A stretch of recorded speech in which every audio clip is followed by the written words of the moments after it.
both sides ay mukhang involved dito sa pagwasak ng budget ng 23, 24, 25, the worst budget. At ngayon,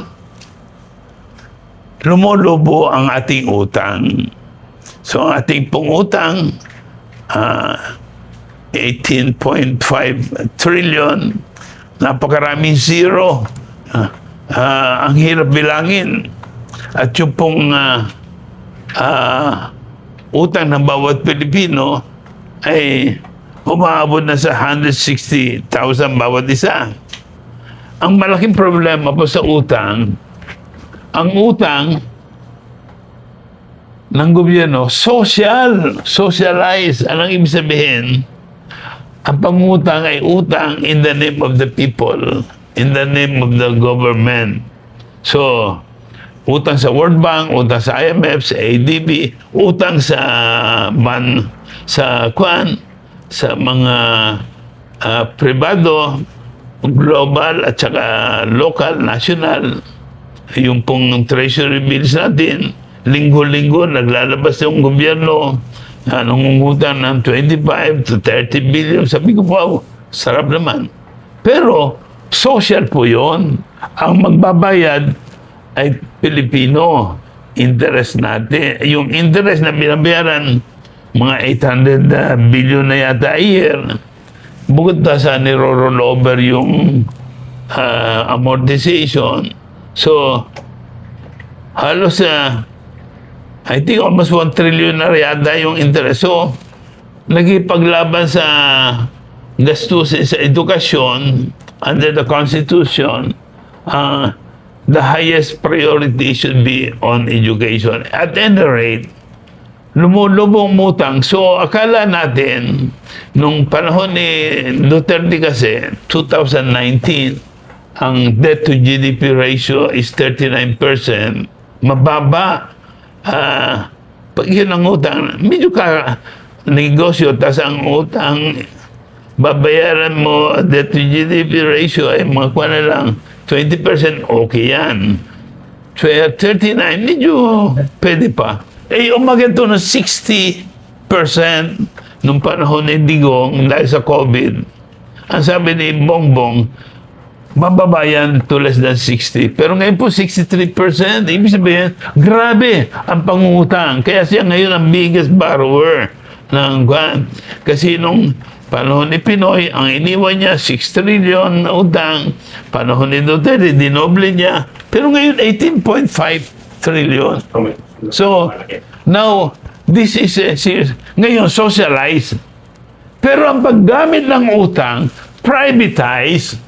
Bakit privatize? Yun po yung karamihan doon na pupunta doon sa tinatawag na ang program. Karamihan doon ay ginagamit para ilunsad ang mga proyekto na para na bawa yung mga highway, mga kung ano-ano. Pero ang nakikinabang ay mga malalaking korporasyon. So in other words, sa medyo unequal, unjust, unfair, yung socialize yung pag-utang, privatize ang paggamit. Naintindihan ba nyo nga? At dito sa privatization, let me conclude na, Ma'am Arce, grabe ho yung ipinasa ng gobyerno at hindi natin alam, pinirmahan na pala ang batas na pwede palang mag-lease ng lupa ang mga dayuhan for 99 years. E ngayon, gagamitin yata itong 99 years, hindi ilang generation na yon. Pero you don't have to own the land. Ililis mo lang. Eh, yung ililis nilang lupa sa Clark, 1,600, tama ba? 1,600 hectare. Isang Clark. 1,600 hectare. 4,000 acres sa Amerika, ang tawag niya acre. Napakalaki pong area yan. Tarlac, Pampanga. At tapos, sabi pa, libre ang rental. Nagne-negotiate sila ng 2 years. Ang sabi nung BCDA, 1 year lang muna. Ba, kahit na 1 year, 1,600 hectares, hirap na hirap kumuha ng lupa sa land reform. Tapos ito, isang hingi lang nung US State Department. Bakit ko US State Department? Ang namamahala doon sa Pax Silica na tinatawag na itatayo dyan ay Undersecretary ng US State Department. Itong Undersecretary na parang albino ang itsura, nagbisita dito, yung po pala executive na galing sa Palantir. Yung Palantir ay isang military industrial company na nagsusupply, one of the biggest supplier ng weapons sa US defense. Yan po ang yung Palantir, yan ang katulong ni Zelensky sa pagpapaulan ng mga drone sa Russia, sa laban sa Ukraine. At ngayon, katulong yata ng Israel laban sa Iran. Yan po ang grabe itong military. Ito again, isang area ng uncertainty. Ang sabi, maglilika raw ng 100,000 plus jobs. Ang ganda pakinggan po. Magkakaroon tayo ng electronics, artificial intelligence, data center.